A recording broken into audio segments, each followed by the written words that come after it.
President Trump has insisted that Iran's nuclear sites were completely destroyed in the US strikes on Iran. His comments came after a leaked US intelligence assessment concluded that Iran's nuclear program had been set back by just a few months in the attacks. Details of the initial damage assessment were leaked to the BBC's US partner CBS and other media. The briefing was originally reported by CNN. Its preliminary finding is that Iran's stockpile of enriched uranium was not destroyed, and its centrifuges used to enrich the nuclear fuel are largely intact. CNN quoted one official as saying the US set them back maybe a few months tops. Well, President Trump hit out at what he called the fake news, posting on his Truth Social account. He said the reports were an attempt to demean one of the most successful military strikes in history, and the nuclear sites in Iran are completely destroyed.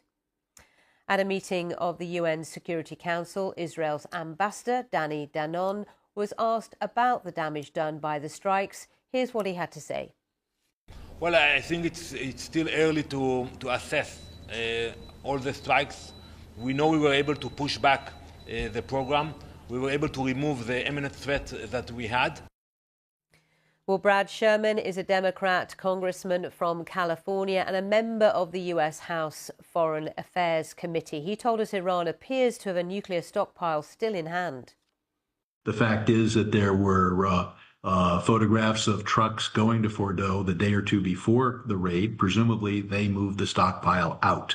And nothing from the Trump administration says they got the stockpile. The stockpile's enough for roughly 9 nuclear weapons.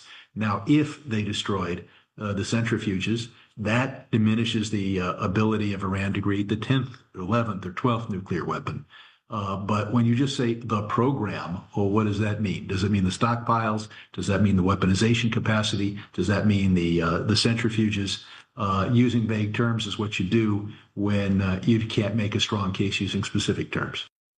Well, our correspondent in Washington, John Donison, has more on what the initial reports of what the intelligence assessment said.